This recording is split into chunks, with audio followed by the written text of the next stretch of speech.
Well, here we go. Needed to hop on here and just talk a little bit about this game today because obviously England, Argentina, just cinema.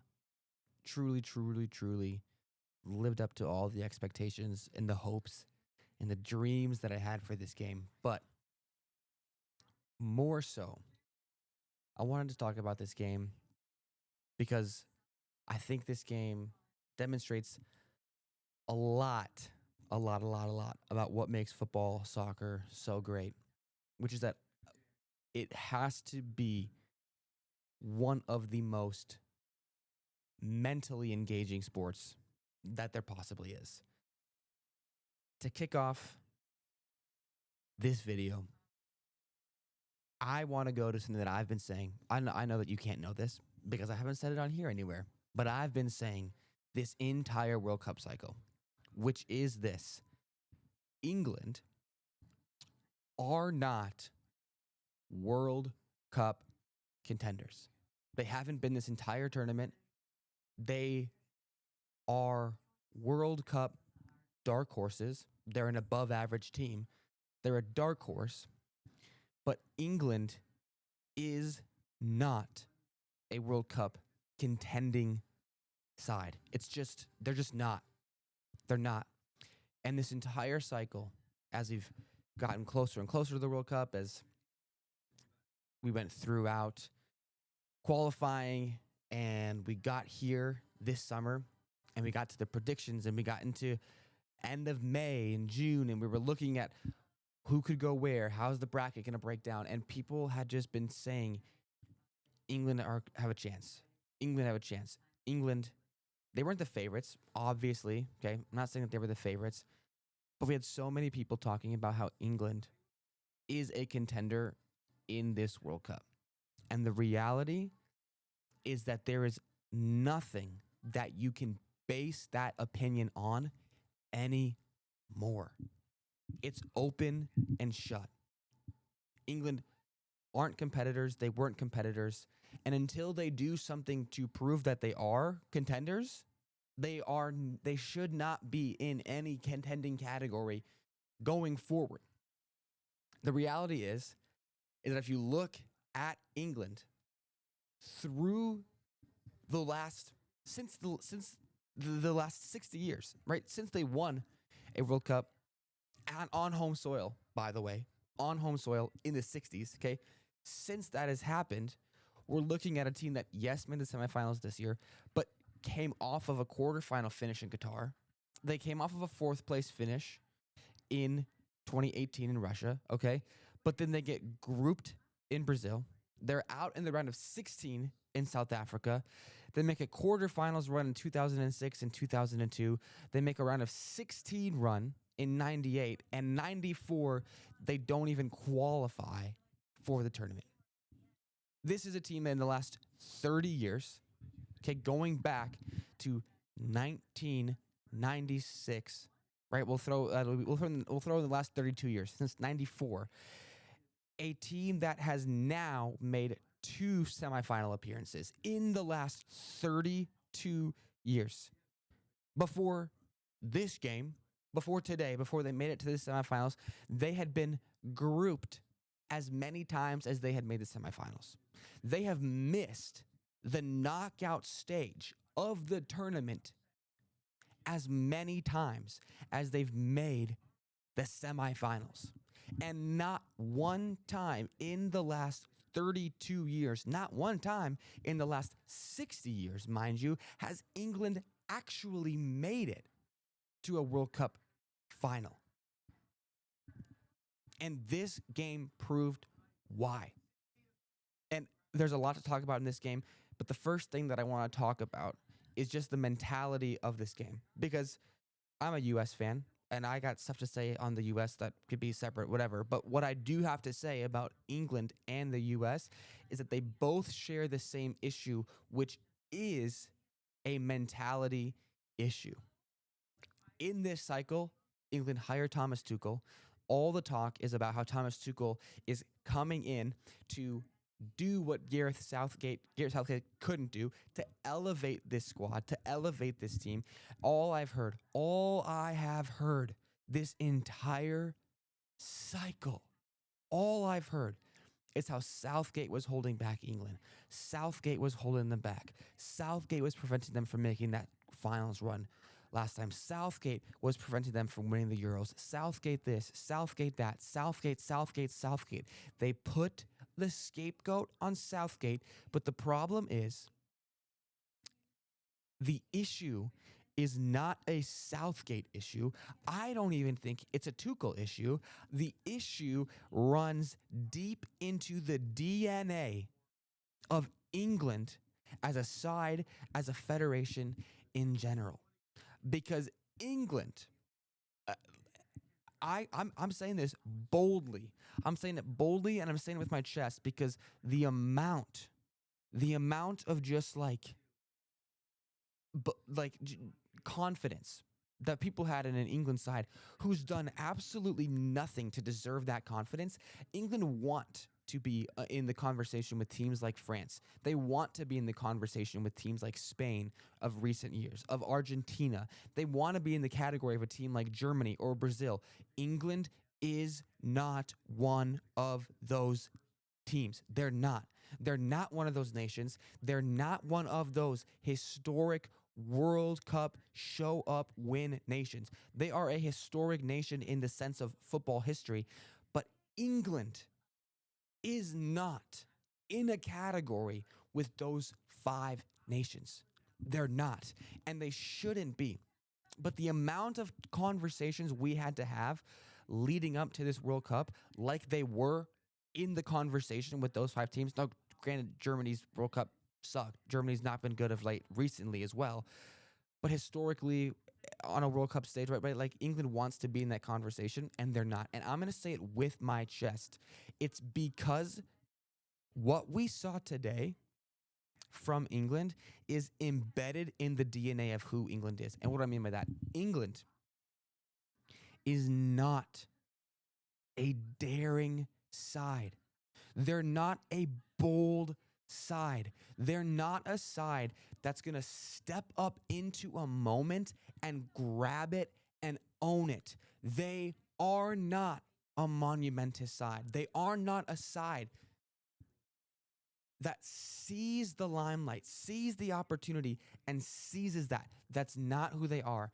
To be honest, I was texting my friend about it earlier today as the game ended, as the game was going on. What we saw today, England parking the bus, that's the DNA of who this team is. They're not bold. They're not daring. They are above average. They are dark horses, but they are not more than that. And here's why I think the mentality and the mindset is. England, the nation of England specifically, the fans of England specifically, they so desperately think that they are in that category. They so desperately think, they truly believe that they are one of the best football nations in the world. And they just believe, I truly believe that they think that they've just gotten unlucky, or they truly think that they lost out because of Southgate. They truly think that, and they think that the squad, which by the way, hasn't proved that they're capable of this, right? Spain, since England won the World Cup, Spain's won the World Cup. Spain's won the Euros, right? England fans truly believe that they are a team that belongs in that tier. And why I think that mentality is so toxic is because when they're not, which they aren't, they are a dark horse team. They are not a contending team. They are not a World Cup contender. They're not. But when they believe that they are, it's in the mindset and the brain of every single player, of every single coach, of every single personnel who's ever going to step into that England team, administration, building, whatever you want to call it. And every single person that's a part of this England side has the mindset that says it's been 60 years. It's time. It's coming home. It's coming home. And I know that that's I know that I coming home. It's coming home. Like I know, I understand that there's like the little bit of that there's the sarcasm with that, which is that like, oh, we're bad. But at the same time, there's a genuine belief, I think, among English teams, England fans specifically, walking into this tournament that the World Cup that winning the World Cup final was the goal. That should not have been the goal. England is a team that if they made the World Cup final this year, that would have been a successful tournament. England is a team that if you look historically at them, making the quarterfinals should be the expectation. And if you make a semifinal or a final run, you should be pleased with that because that's historically the type of team that you are, right? It's the same way why Norway is throwing a parade when they get home right now because they made the quarterfinals run, because historically that's a precedent for them, right? Just like for us, for the United States of America, the round of 16 is that's the expectation. You make the round of 16. We're disappointed because we didn't win the round of 16 game, but that at the same time we didn't fail expectations because we made the round of 16. England having the mindset that says the expectation, we're hiring Thomas Tuchel to win the World Cup. You're not at that level. You're not at that spot. Nothing you've done has proven that that's what you need. And why I'm saying this is because when a whole entire country actually believes that that's where they're at, that they're at the spot that says our expectation is a World Cup final. Our expectation is we are a competitive team. And I'm not saying that every single England fan was like, oh, we're going to win, right? But when the expectation is like, we're going to be competitive and we're going to get to that World Cup final. That's what a successful World Cup for us is the final. When that's your mindset, that the successful World Cup is the final, now every single one of those players has the mentality that carries the pressure that says the expectation for us is the final. And here's why that matters. That matters because now what happens today when you go up 1-0 against Argentina is all of a sudden it's not okay. Oh my gosh, we're doing this. We can go. All of a sudden, the expectation is a final. I have that in my hand. I can't lose this. And that's the problem with England is they play in these games, in these moments, they play with an I can't lose this mentality. That's what happened today. You can't deny that that's what happened today. It gets into the mindset of we have this. We're up 1-0. It's the second half. We have this. We can't lose this. England, you haven't proven that you can win this.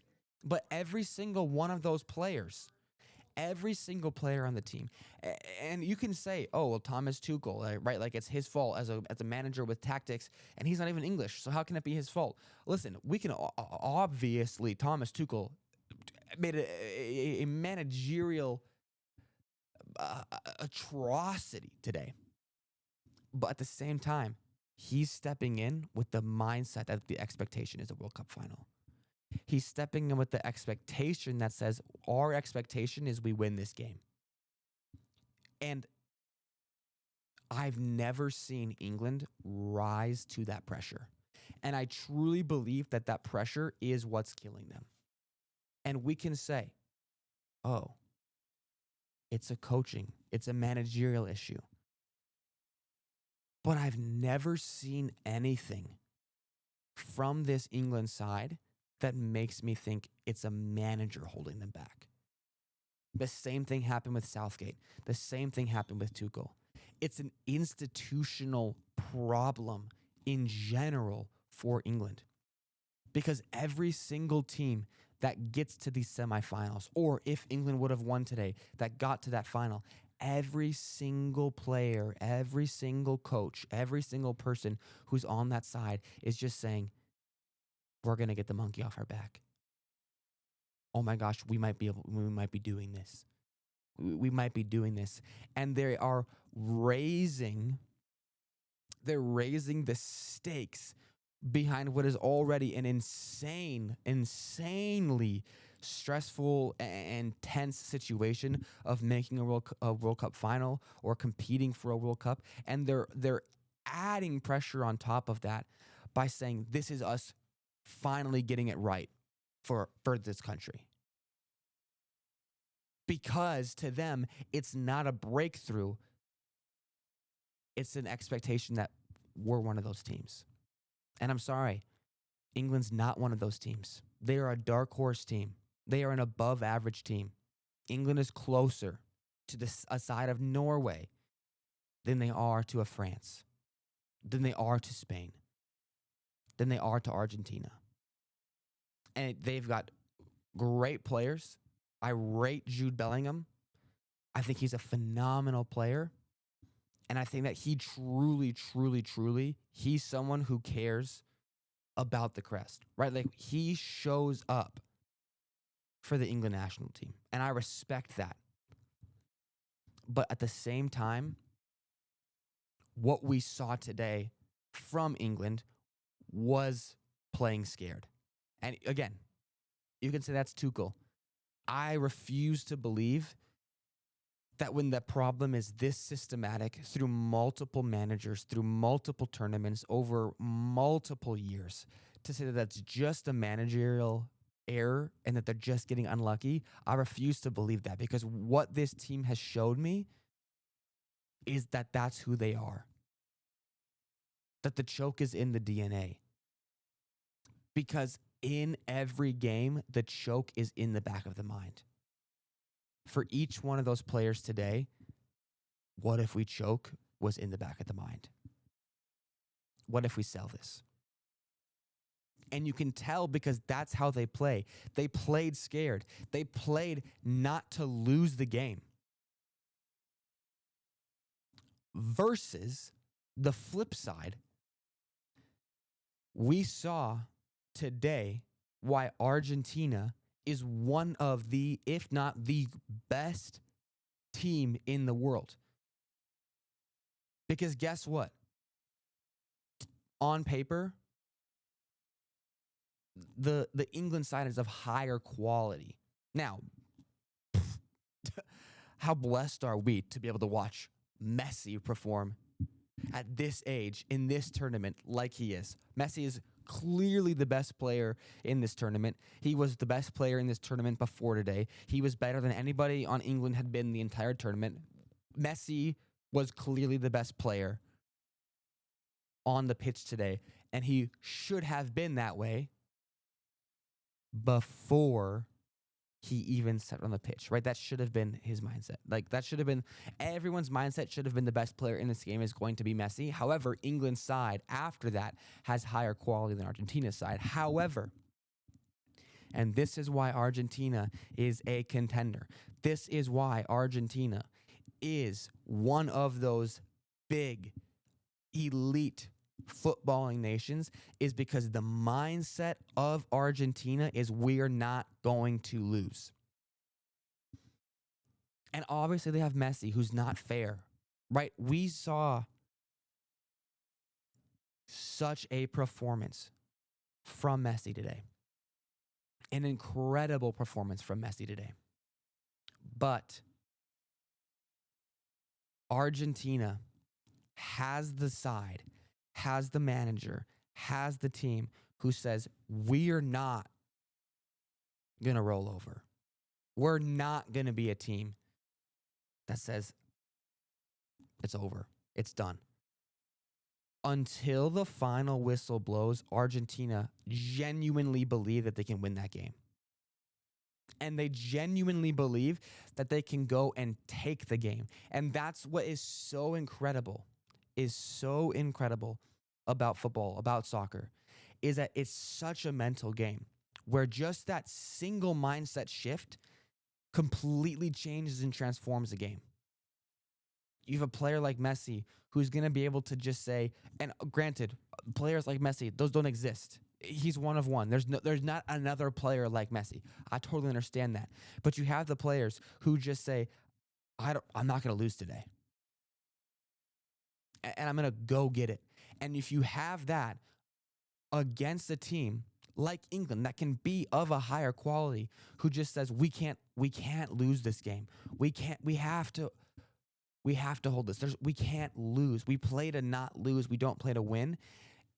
That's in a tournament like this, in a tournament like the World Cup, especially when you're playing in a quarterfinals or a semifinals or a final, right? Like the mindset of we can't lose this game in a tournament like this, you're almost always going to lose the game. Who the flip does England think they are to say we can park the bus for 40 minutes against Argentina? We can park the bus for 40 minutes against Messi. I could count in my head the amount of time, the number of seconds that England had a player on Argentina's side of the pitch after the first goal. We were sitting with 9 back. The moment that I knew the game was going to go Argentina's way was when England were making their subs. And as they're making their subs,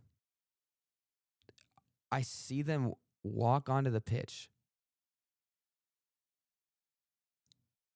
And as they're walking onto the pitch, it's when, I believe it's Nico O'Reilly. I think it was Nico O'Reilly walked onto the pitch. He looks at the England side and he says 5-4-1. Nico O'Reilly subbed on in the 82nd minute after Argentina had been peppering England.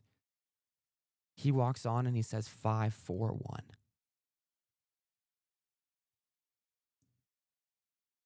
And the one was Harry Kane, and I don't even know if he's on the. I don't even know if he touched Argentina's side of the pitch after that. I think they had a counterattack later after the Argentina goal, but 5-4-1 is all you need to know. Because there isn't the fight in England. And that's really what it boils down to. That's what this whole video boils down to. Is England lacks the fight. And until they demonstrate to me that they don't lack the fight,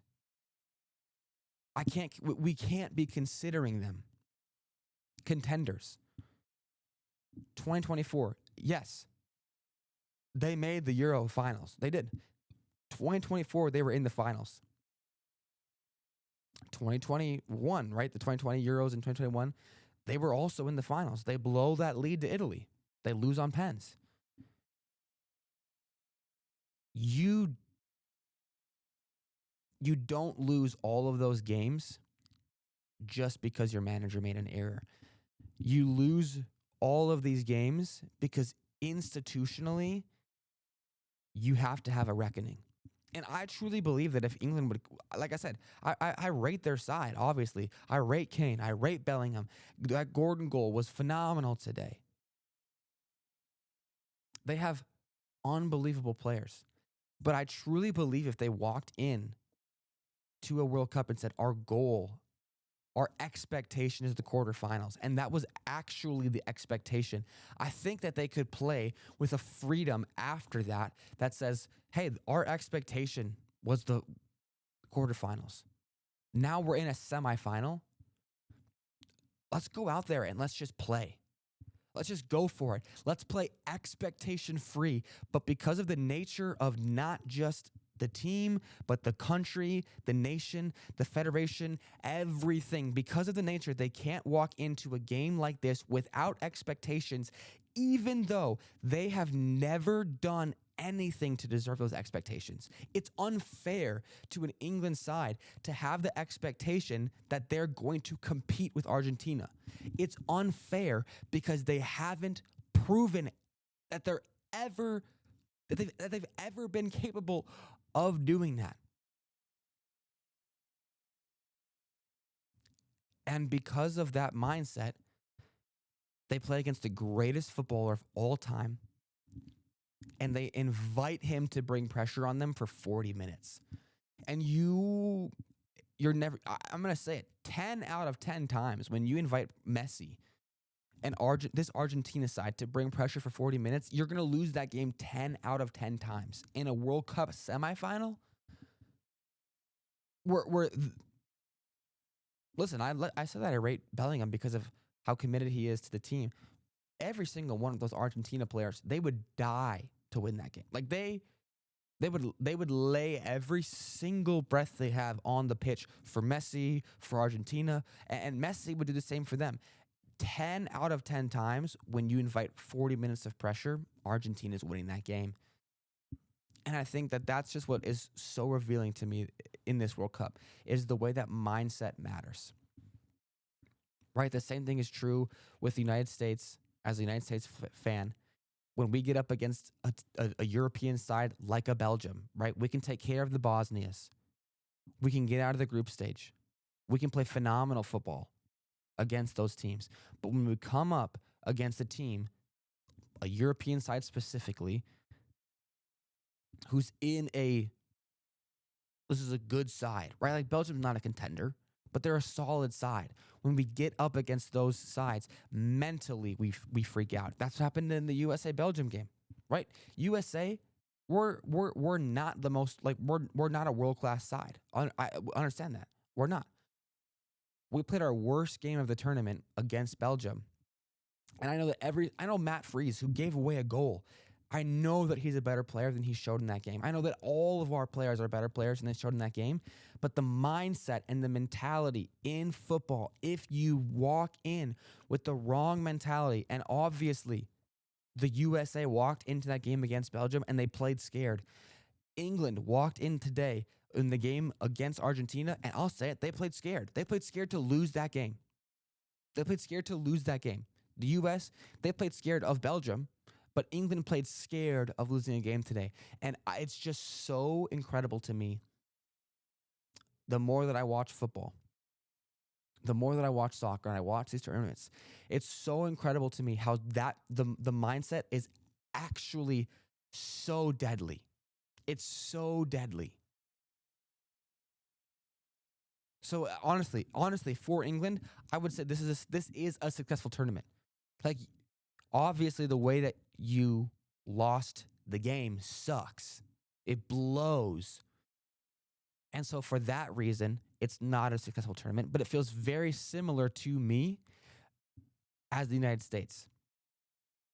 Beforehand, if you said, hey, the United States, they're going to top their group. They're going to dominate their group, honestly. They're going to beat Bosnia. They're going to win a knockout game. They're going to win a knockout game without conceding.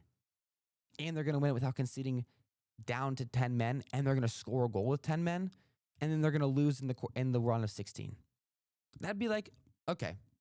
Like, I wish we could have got to the quarterfinals. I wish we would have gone one further, and I'm disappointed as an American fan.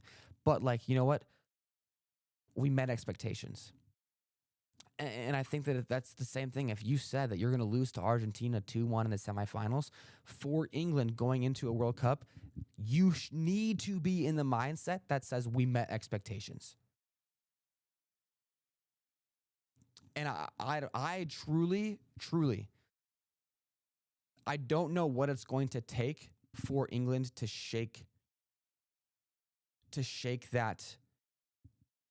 expectation monkey off their back, to shake themselves off of the pressure, the created pressure that exists specifically for an England side.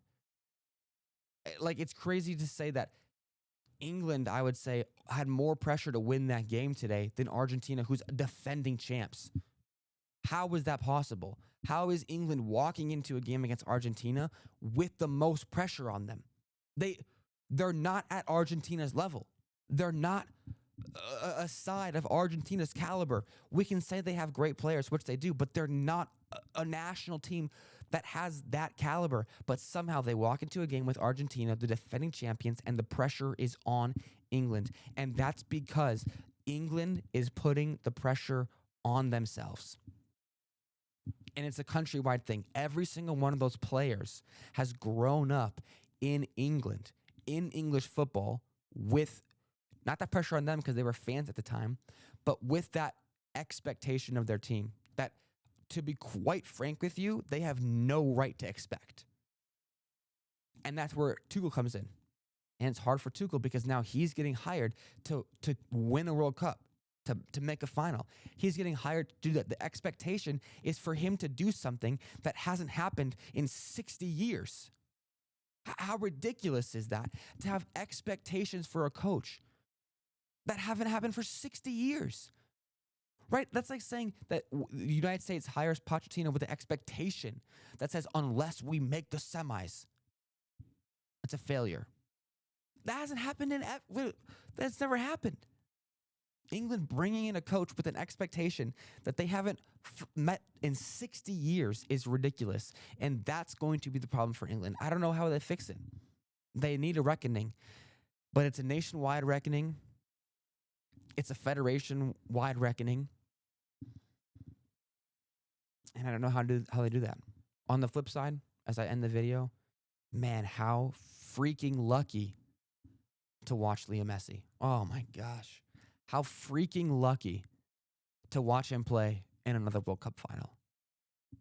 Disgustingly lucky to be able to see that. The greatest of all time. That performance today, specifically after the England goal, was just otherworldly. To be doing that at 39 is insane. He is undoubtedly the best, and he's probably the best international player in the world at 39. It's stupid to say that, but he probably is. He's the best player in the World Cup, and he's 39 years old, and he's carrying a team to the finals right now. It's beautiful. It's incredible to watch. I can't wait for this matchup on Sunday. I'm sorry, England fans. I wish I would say that I think your time is next time, but I think there's some major reckoning that has to happen, and it has to begin with losing the expectation of a final or the expectation of a win.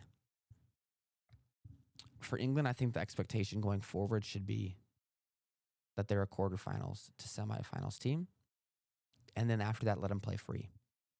Who knows how they can do that? But I'm looking forward to this final on Sunday.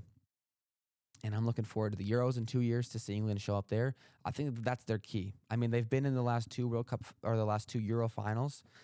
I think that's their key. I think that breaking through at the Euros is the gateway to success at the World Cup. But they have to lose the mindset that says the Euros is harder than the World Cup. It's not. It's not. Break through at the Euros, win a Euro, and then use that in the World Cup. So let me know down below what you think. What's going on? Is it just managerial errors? Is it just England is incredibly unlucky with managers, or is it actually some institutional problem with them? Let me know. If you disagree with me at all, let me know in the comments. Otherwise, let's have a great Sunday for a World Cup final. Thanks for watching, y'all.